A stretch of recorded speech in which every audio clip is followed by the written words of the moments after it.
We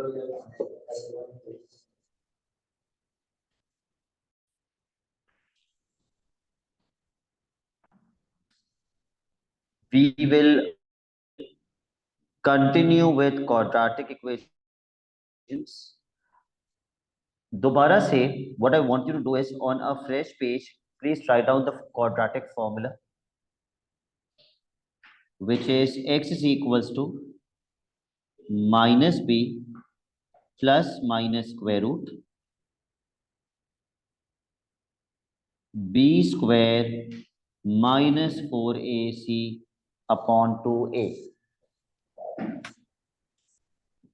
ठीक है, किसी भी क्वाड्रेटिक इक्वेशन को हम क्वाड्रेटिक फॉर्मूला से भी सॉल्व कर सकते हैं। लिख लिया सबने दोबारा से क्वाड्रेटिक फॉर्मूला? ये याद होना चाहिए, पेपर में नहीं दिया हुआ होता, और पेपर 2 में हमेशा एक क्वेश्चन इसके ऊपर आता है, क्योंकि क्वाड्रेटिक फॉर्मूला पेपर 1 में नहीं लग सकता, तो ये पेपर 2 में ही लगता है, और लास्ट में इसका एक क्वेश्चन पेपर 2 के अंदर आता है। Let's start with question number 1। थोड़ा तेज तेज सॉल्व करेंगे हम लोग।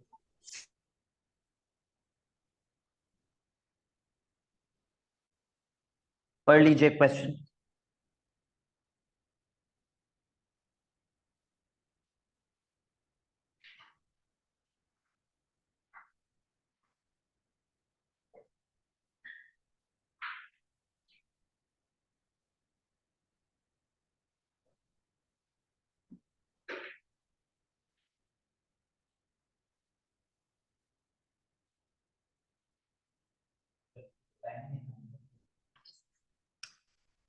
Okay, what is the distance given to you?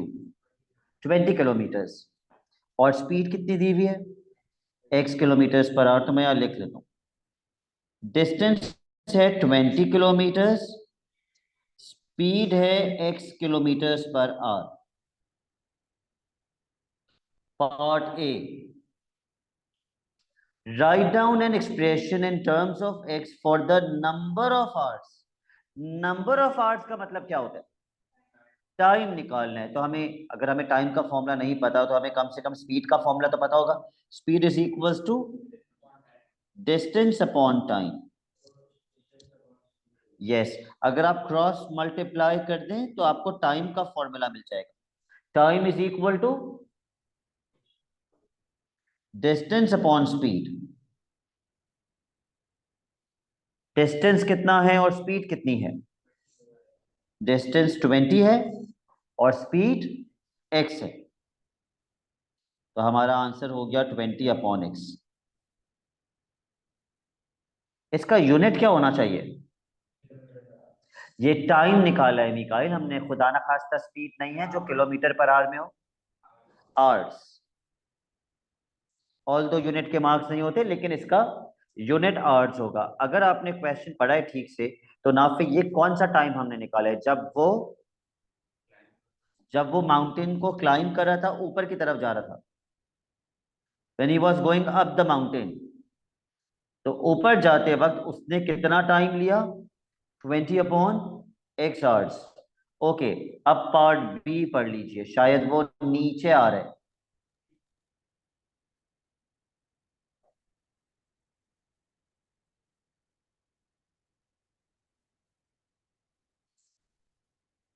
अब डिस्टेंस कितना है? 25 kilometres. His average speed coming down the mountain was 2 kilometers per hour, greater than his average speed going up the mountain. एक week math का बच्चा बोलता है कि sir नीचे आते वक्त उसकी स्पीड 2 किलोमीटर्स पर आवर थी, जो कि गलत है।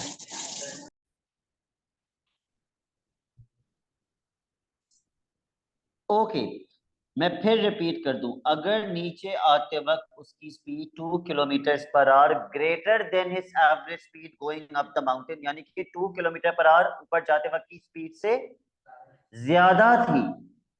ऊपर जाते वक्त उसकी स्पीड कितनी थी? ऊपर जाते वक्त उसकी speed x kilometre per our थी, नीचे आते वक्त 2 किलोमीटर पर आवर ग्रेटर है पिछली स्पीड से, तो नीचे आते वक्त नाफे उसकी स्पीड क्या होगी? x+2, not 2x. It should be x+2 km/h. 2 km/h ज्यादा है ऊपर जाते वक्त से। क्या हमें इस पार्ट में भी टाइम निकालना है? What are we finding in this part? तो कितना टाइम लगा? तो टाइम का फॉर्मूला ये होता है डिस्टेंस अपॉन स्पीड। यहां दोबारा लगा दीजिए टाइम का फॉर्मूला।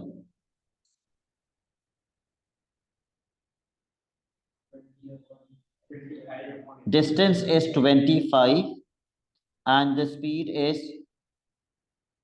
x+2, और साथ इस टाइम का यूनिट क्या होना चाहिए? आवर्स। यहां तक क्वेश्चन मुश्किल नहीं होता है। अब क्वेश्चन थोड़ा सा ट्रिकी हो जाएगा जब आप पार्ट सी पढ़ेंगे। प्लीज रीड पार्ट सी, ताकि आप ये इक्वेशन प्रूव कर सकें।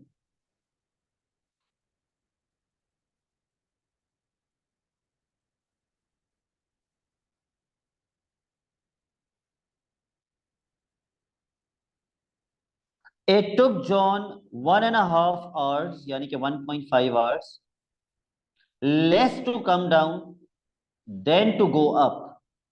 हमने नीचे आने वक्त का भी टाइम निकाला है, हमने ऊपर जाते वक्त का भी टाइम निकाला है। कितना फर्क है दोनों टाइम्स के अंदर? 1.5 घंटे का। 1.5 आवर्स।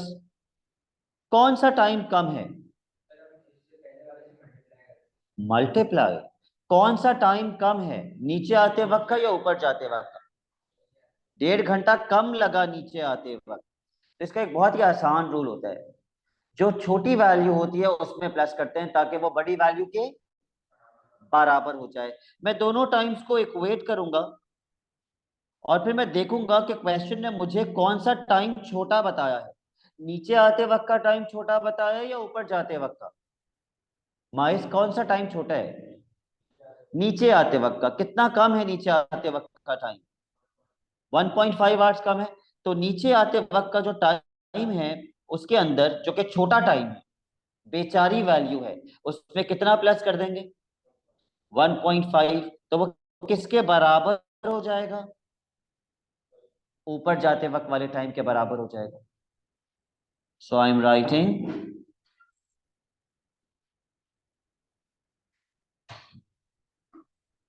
यहां बैठ जाइए। 20/x is equal to 25/x+2। मैं फिर से पूछ रहा हूं, ये कौन सा वाला टाइम था? व्हेन ही वाज, जब वो नीचे आ रहा था, जो हमने सेकंड पार्ट में निकाला था, नीचे आते वक्त का टाइम। नीचे आते वक्त का टाइम कितना कम है? 1.5 आवर्स कम है। तो नीचे आते वक्त के टाइम में हम कितना ऐड कर देंगे? 1.5 आवर्स। तो वो किसके बराबर हो जाएगा? ऊपर जाते वक्त के टाइम की। उसने 1.5 लिखा है तो मैं 1.5 ही लिख रहा हूँ। अगर आप बोलेंगे तो मैं 1.5 कर दूंगा, लेकिन आप इस तरह भी सॉल्व कर सकते हैं।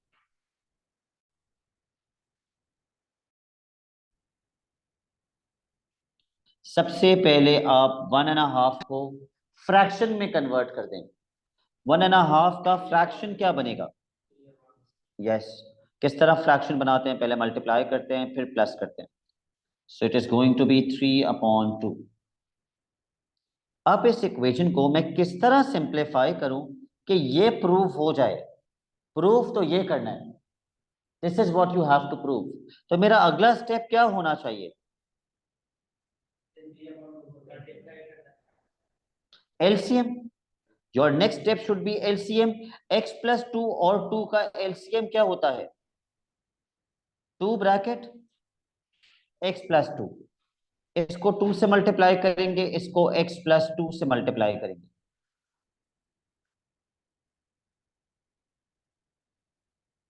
हमेशा ऐसे ही मल्टीप्लाई होगा अलजेब्रा जब भी आ जाएगा। सो 20/x इज इक्वल्स टू जब मैं एलसीएम लूंगा तो मैं नीचे क्या लिखूंगा, नीचे क्या आएगा, सिर्फ x प्लस टू आएगा, to bracket x plus two आएगा ना डिनोमिनेटर के अंदर, डिनोमिनेटर में आएगा to bracket x plus two, and for the numerator ये टू से मल्टीप्लाई होगा और ये x प्लस टू से मल्टीप्लाई होगा।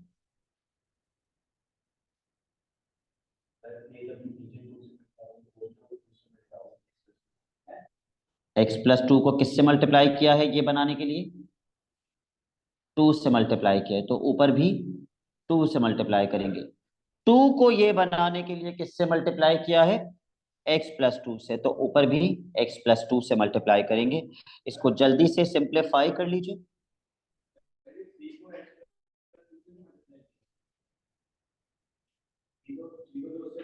कैसे डिसाइड करते हैं किससे मल्टीप्लाई करना है, मैं आपको तरीका बता रहा हूं ताकि आप हमेशा याद रखें। पहला डिनोमिनेटर क्या है, x प्लस टू को इसके जैसा बनाने के लिए किससे मल्टीप्लाई करेंगे, टू से, क्योंकि नीचे टू एक्स्ट्रा है। तो अगर मैं नीचे टू से मल्टीप्लाई कर रहा हूं तो ऊपर भी किससे मल्टीप्लाई करूंगा, टू से। टू को इसके जैसा बनाने के लिए किससे मल्टीप्लाई करेंगे, एक्स प्लस टू से। तो अगर मैं नीचे एक्स प्लस टू से मल्टीप्लाई कर रहा हूं तो ऊपर भी एक्स प्लस टू से मल्टीप्लाई करेंगे।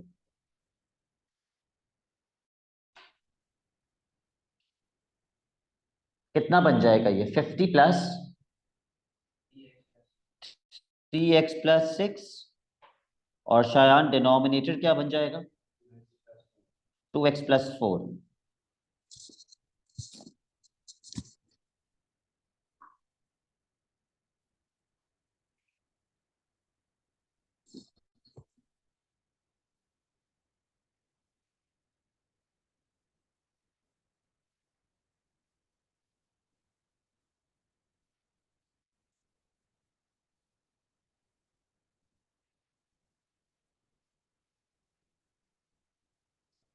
अब क्या करेंगे, क्रॉस मल्टीप्लाई करने से पहले इन दोनों को प्लस कर लेना, पहले इन दोनों को प्लस कर लेना, अभी क्रॉस मल्टीप्लाई ना करो।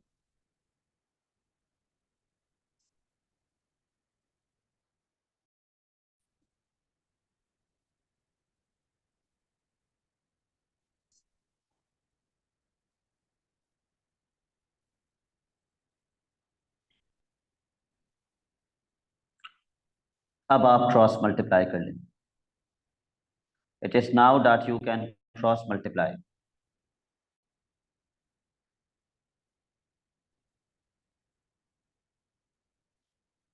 तो 20 मल्टीप्लाई हो जाएगा 2x प्लस 4 से, और x मल्टीप्लाई हो जाएगा 56 प्लस 3x से।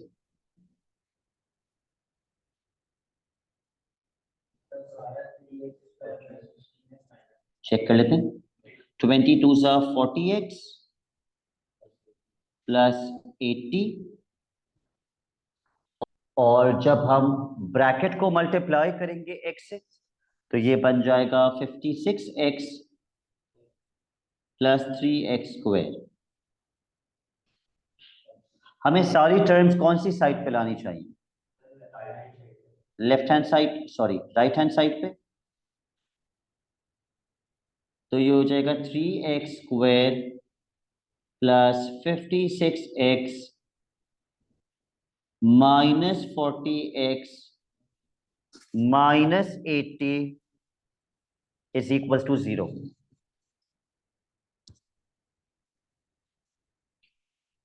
3x² +16x -80 = 0। Proved.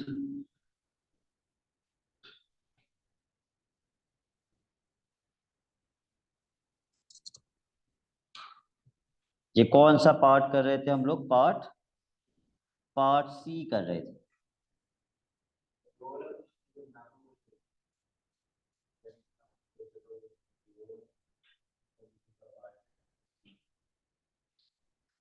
Okay, now let's come to the remaining parts of this question.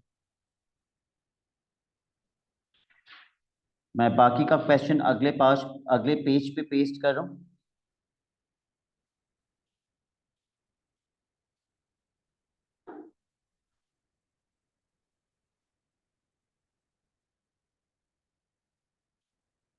Solve this equation, giving your answer correct to 3 decimal places. Now listen to me very carefully.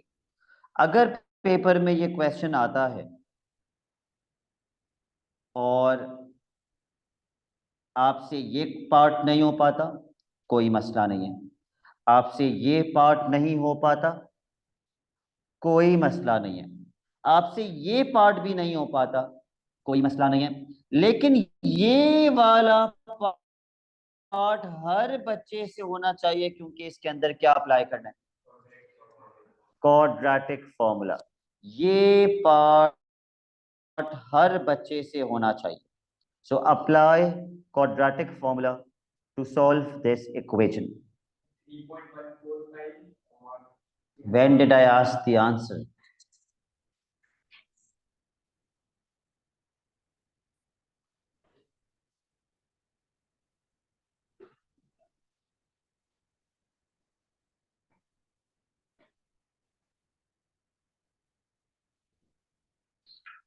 नाफिक, क्या आप मुझे बता सकते हैं ए कितना है, B कितना है और सी कितना है?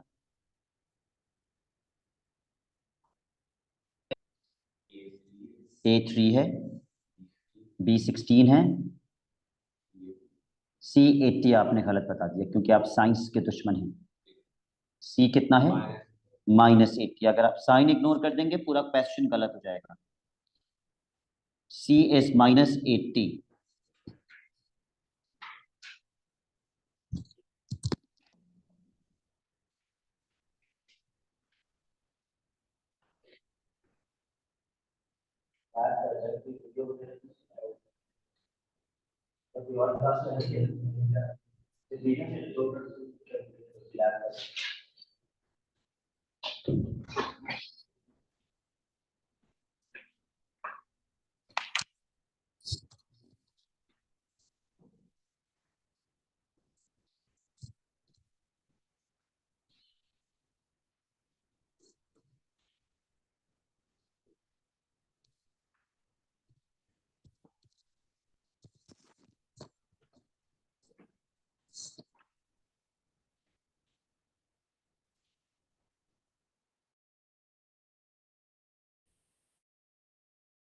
मैंने आपको बताया था ए बी सी की वैल्यू हमेशा ब्रैकेट के अंदर पुट करना, भले पॉजिटिव हो भले नेगेटिव हो, यूज अ ब्रैकेट।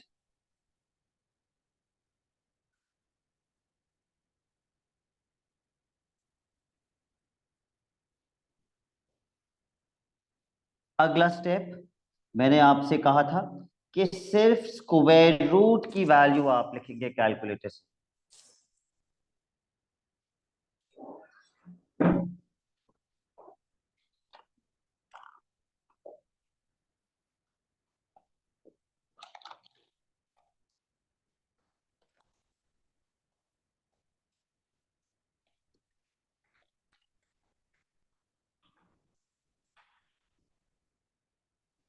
तो इसका आंसर क्या आ रहा है कैलकुलेटर के अंदर?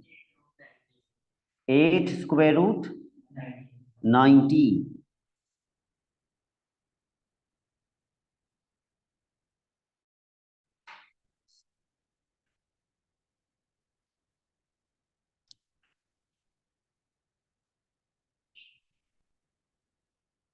अब आप ये पूरा सॉल्व करेंगे प्लस के साइन के साथ। प्लस के साइन के साथ आप ये पूरा सॉल्व करेंगे और 3 डेसिमल प्लेसेस पे मुझे बताएंगे आंसर क्या आ रहा है। पहले प्लस के साथ कर लेते हैं, फिर माइनस के साथ कर लेंगे। 3.145। Can anybody else confirm this answer? Okay, फिर हम इसी को माइनस के साथ एज इट इज कैलकुलेटर के अंदर पुट कर देंगे। Tell me the answer correct to 3 decimal places. कुछ राउंड ऑफ तो नहीं हो रहा है? थर्ड डे हो रहा है राउंड ऑफ? राउंड ऑफ करके आप बता रहे हैं कितना? -8.475, 975, 479, ओके।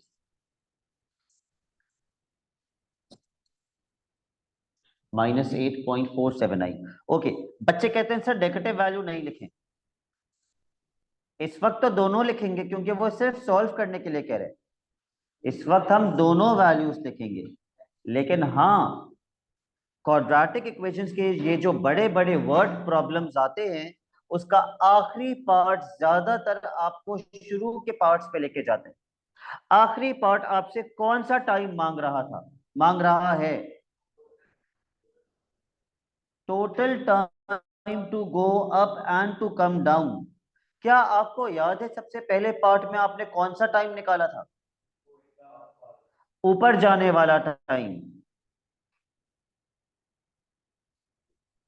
और ये ऊपर जाने वाला टाइम आपने कितना निकाला था पहले पार्ट में? 20/x। और नीचे आने वाला टाइम आपने कितना निकाला था दूसरे पार्ट में? 25/x+2। अगर आपको टोटल टाइम निकालना है तो आप इन दोनों टाइम्स को क्या कर देंगे? प्लस। तो आपको टोटल टाइम मिल जाएगा। और x में x की कौन सी वैल्यू पुट कर देंगे, पॉजिटिव या नेगेटिव? पॉजिटिव वैल्यू, क्योंकि x नेगेटिव नहीं हो सकता। x नेगेटिव क्यों नहीं हो सकता? क्योंकि x क्या थी?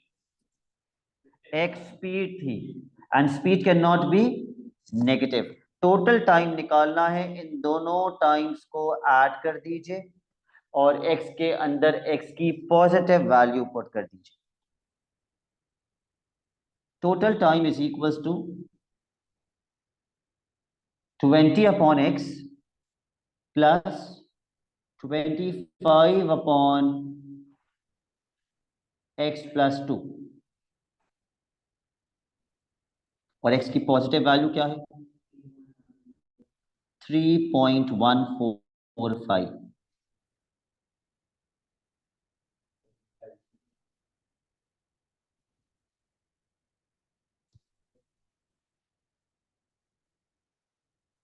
Chaudhary Shayan has asked me a very stupid question.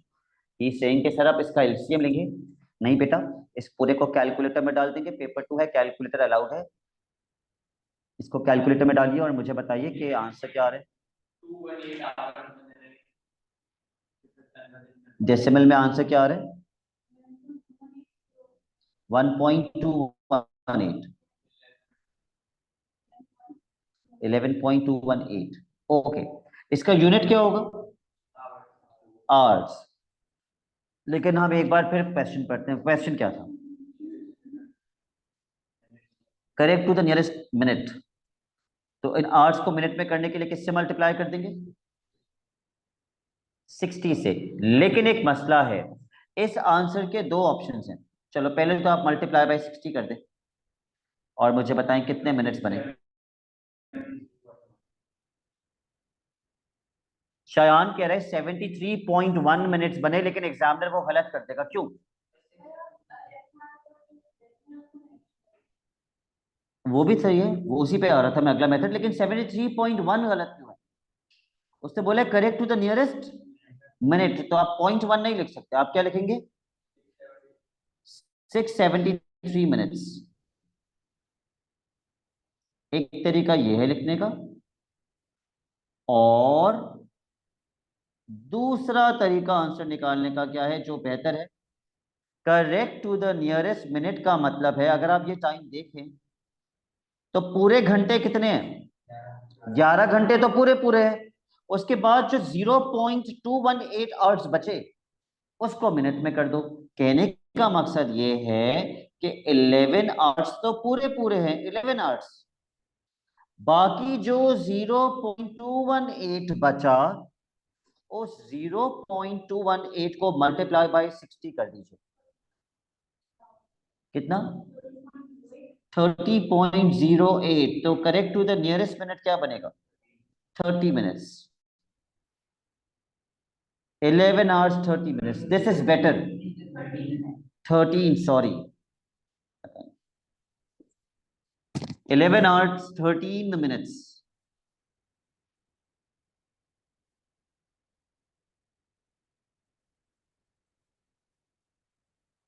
समझ में आ गया ये क्वेश्चन?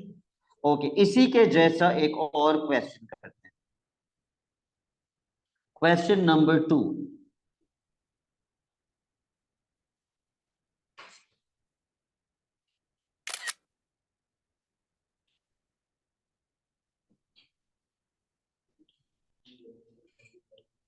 चलिए स्टार्ट कर लीजिए।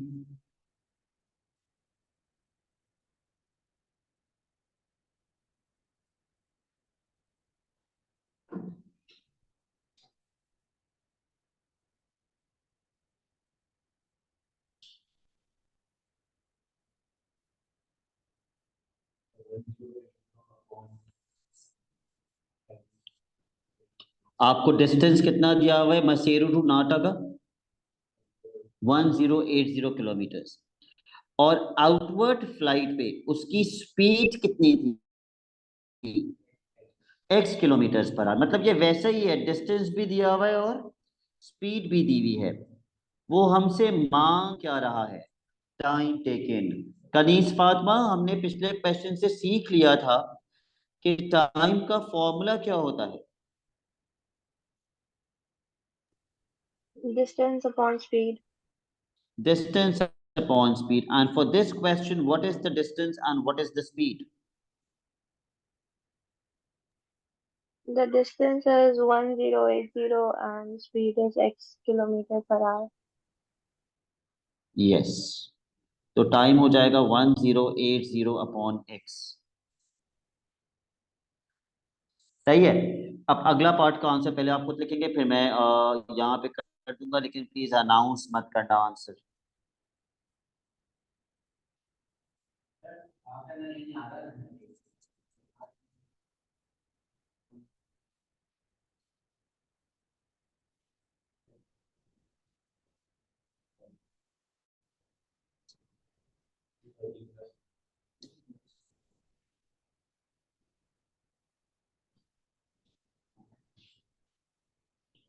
रिटर्न फ्लाइट पे स्पीड दी हुई है। पहले तो बताओ रिटर्न फ्लाइट का डिस्टेंस कितना होगा?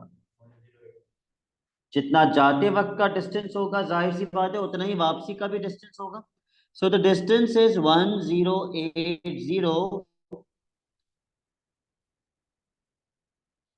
लेकिन स्पीड के बारे में लीना बोला हुआ है 30 kilometre per hour, greater than the average speed on the outward flight.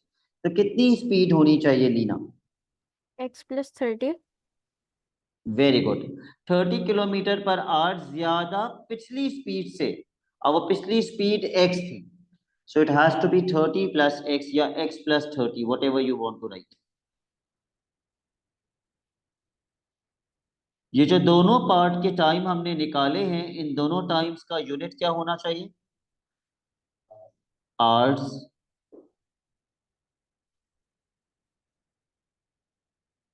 Part B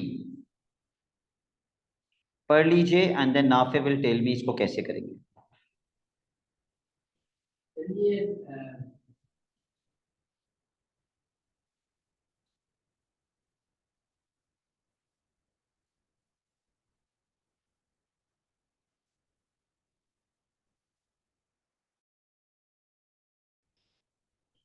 आसान है, मुश्किल नहीं। हम हमेशा प्लस किस साइड पे करते हैं? कौन से वाले में? ओके सही है। उसने बोला है कि रिटर्न फ्लाइट का टाइम आधा घंटा कम है, तो उसी साइड पे हम कितना ऐड करेंगे?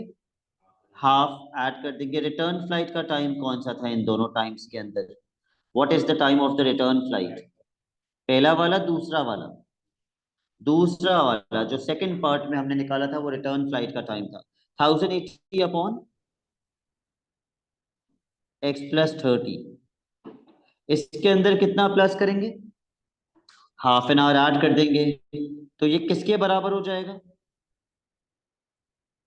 दूसरे टाइम के बराबर हो जाएगा। ठीक है, इसको सॉल्व कर लीजिए। कोई कंफ्यूजन है किसी को तो मुझसे पूछ ले।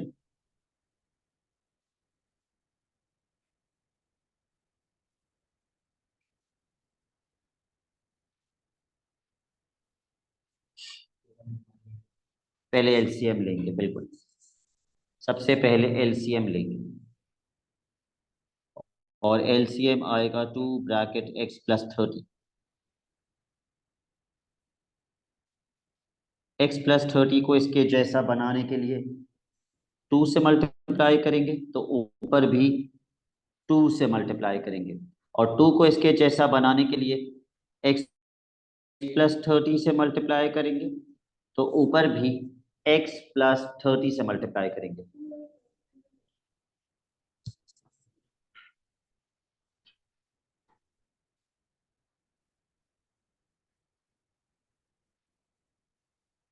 So now what is 1080 multiplied by 2? 2160 plus x+30।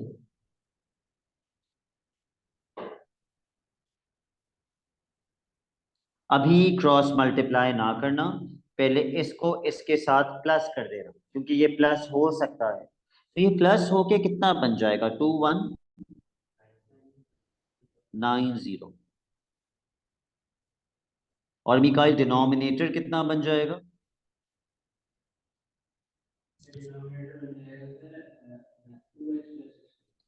2x+60।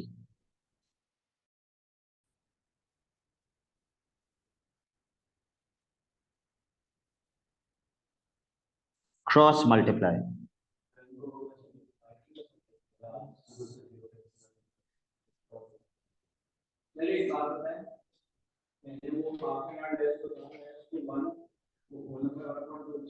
One whole 1/2 तो 1.5 आवर्स होता है, क्वेश्चन तो हाफ एन आवर कहते हैं।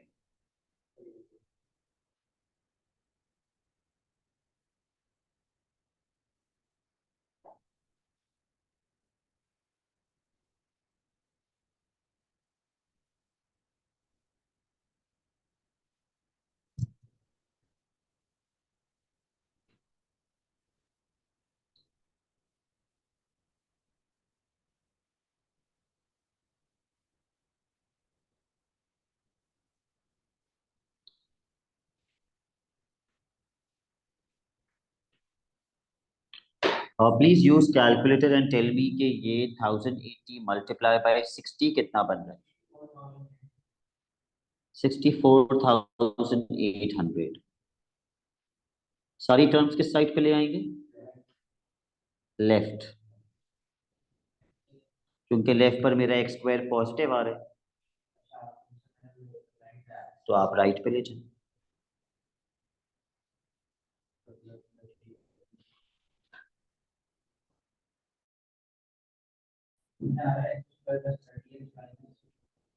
जी देखिए, यही प्रूफ करना था।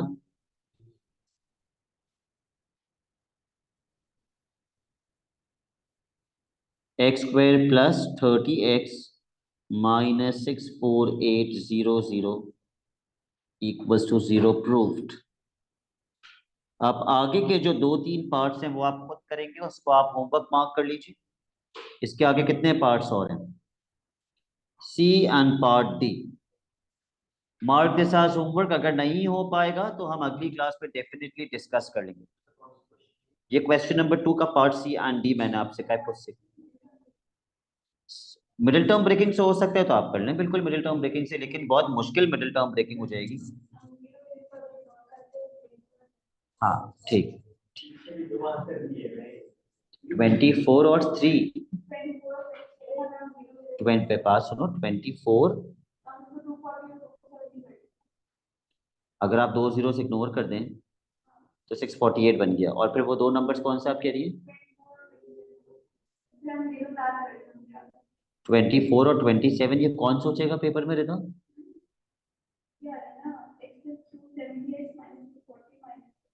तो ये दो नंबर्स पेपर में कौन सोचेगा मिडिल टर्म ब्रेकिंग के लिए, आपने तो सोच लिया, लेकिन 24 multiply by 27, 648 middle term breaking कौन सोचेगा पेपर में।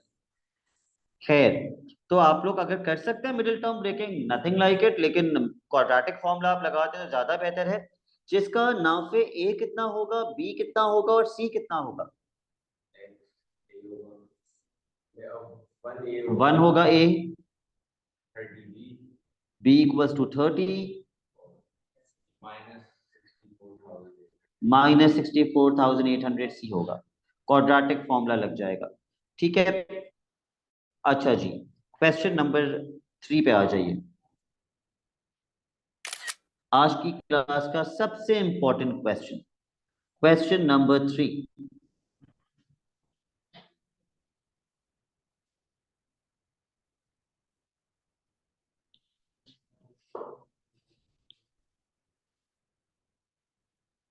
डिस्कस करके नहीं करना, खुद से करना।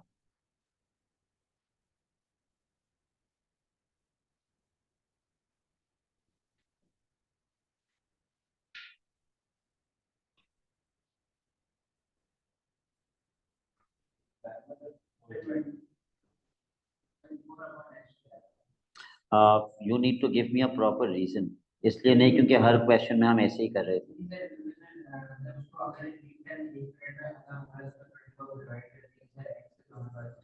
ठीक है, अगर आपको इसका मतलब समझ में आता है तो फिर ये क्वेश्चन मुश्किल नहीं है आपके लिए। इसका मतलब है कि वो 1 मिनट के अंदर, पर मिनट मींस 1 मिनट, 1 मिनट में वो कितना ton of oil pump out करता है, x ton of oil 1 minute के अंदर, उसको टोटल कितना ऑयल निकालना है, 24 टन। क्रॉस मल्टीप्लाई करके कर लो। आप क्रॉस मल्टीप्लाई भी कर सकते हैं कि भाई अगर 1 मिनट में एक्स टन निकाल रहा है तो 24 टन कितने टाइम के अंदर निकालेगा। आपको निकालना टाइम है या कुछ और निकालना है? What are you finding in this question? आपको नंबर ऑफ मिनट्स निकालना है, यानी कि टाइम निकालना है। अच्छा, क्रॉस मल्टीप्लिकेशन में एक मसला है, वो मसला क्या है मैं आपको क्रॉस मल्टीप्लिकेशन बना के बताता हूँ। अगर वो 1 मिनट के अंदर एक्स टन ऑफ ऑयल निकाल रहा है तो 24 टन वो कितने मिनट में निकालेगा। आप एक्स फाइंड कर रहे हैं या आप क्वेश्चन मार्क फाइंड कर रहे हैं? What are you finding? The question mark, you are finding the question mark. लेकिन आपका आंसर इन टर्म्स ऑफ क्या आएगा? इन टर्म्स ऑफ एक्स आएगा। क्रॉस मल्टीप्लाई कर दीजिए। आज हमने पहली बार क्रॉस मल्टीप्लिकेशन में क्वेश्चन मार्क लगा के भी सीख लिया कि क्वेश्चन मार्क की क्रॉस मल्टीप्लिकेशन भी होती है।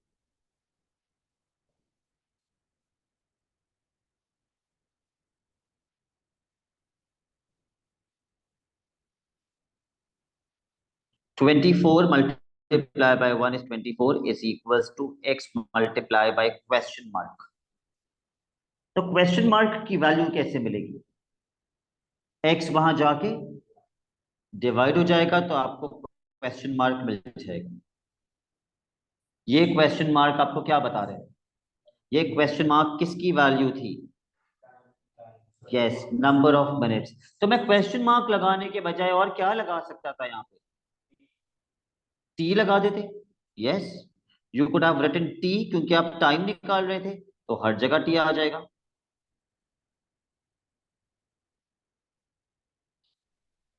Answer is 24/x। कौन से वेदर का आंसर है ये? ये कोल्ड वेदर का आंसर है। कोल्ड वेदर, क्लास वर्क नहीं है ये। Part B. अब पार्ट बी का आंसर निकालिए।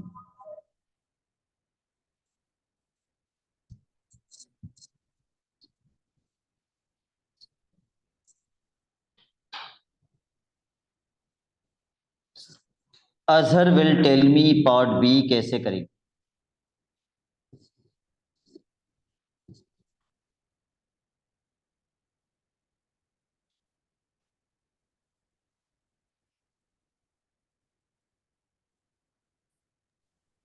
सर पार्ट ए में उन्हें हमें एक्स टर्न्स निकालने थे पर मिनट, तो पार्ट बी में 0.5 एक्स में ऐड हो रहा है।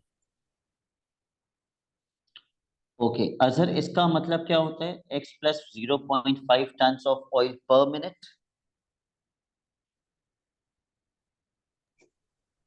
सर एक्स जितना भी ऑयल है उसमें 0.5 टन्स ऐड है पर मिनट पर। पर मिनट का मतलब? 1 मिनट। तो इसका मतलब 1 मिनट में अब वो कितना ऑयल पंप आउट कर रहा है? X plus 0.5। ठीक है, और उसको टोटल कितना ऑयल पंप आउट करना है? 24 टन्स। 24 turns, very good. जो यहाँ लिखा हुआ था 24 टन्स, तो मैं मिनट के नीचे असर क्या लिखूं? टी। T, cross multiply.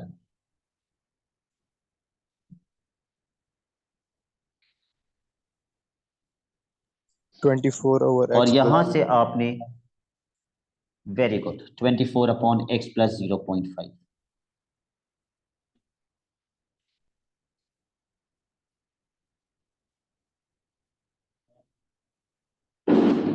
ये नहीं आ रहा क्या? यही आ रहा है ना? ओके। ये कौन से वेदर का टाइम है?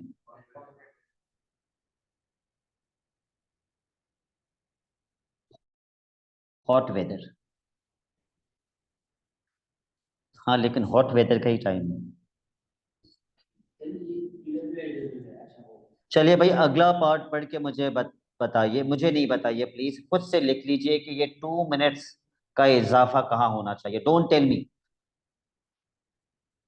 मिकाइल, आपसे प्रूव हो गई इक्वेशन? ओके।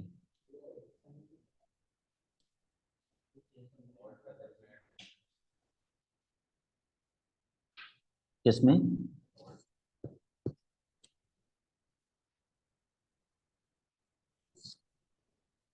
समरा, क्या आप मुझे बता सकती हैं ये 2 मिनट्स टाइम कौन से वेदर में ऐड होना चाहिए? Hot weather. करेक्ट। और समरा, इसका रीजन क्या है? क्योंकि लाइक दोनों को इक्वल करने के लिए हॉट वेदर में होगा, क्योंकि क्योंकि कोल्ड हॉट वेदर वेदर का टाइम कम है। किसका टाइम कम है। ज्यादा है? किसका कोल्ड ज्यादा है? वेदर। कोल्ड वेदर का ज्यादा है। तो जो टाइम कम होता है, जो छोटी वैल्यू होती है, हमेशा उसी में ऐड करते हैं ताकि बड़ी के बराबर हो जाए। ठीक है, हॉट वेदर में ऐड होगा। समरा इज करेक्ट। तो 24/x + 0.5 के अंदर मैं +2 कर रहा हूं। सॉरी, कोल्ड वेदर का टाइम 2 मिनट ज्यादा है, तो कोल्ड में ही ऐड करके उसको मजीद ज्यादा कर दूं शायद। क्या वो फिर हॉट के बराबर हो पाएगा? जो ज्यादा बड़ी वैल्यू होती है उसमें कभी भी ऐड नहीं करते, छोटी में ऐड करते हैं ताकि वो बड़ी के बराबर हो जाए।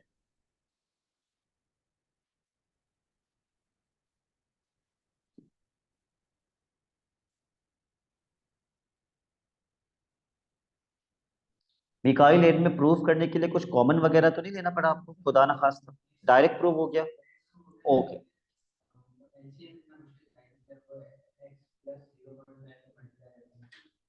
हाँ, तो पॉइंट खत्म हो गया।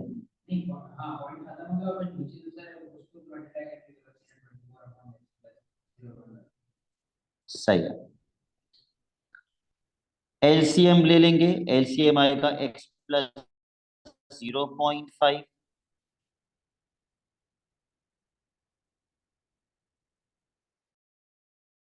से मल्टीप्लाई करेंगे।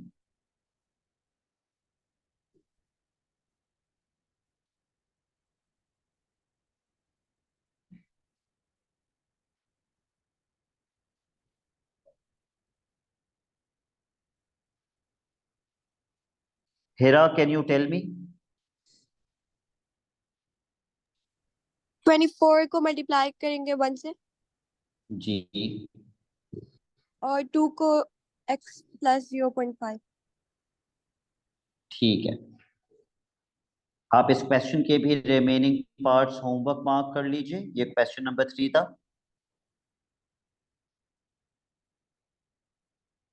और अगर इसमें से कुछ नहीं हो पाता है तो वो फिर हम अगली क्लास में डिस्कस कर लेंगे।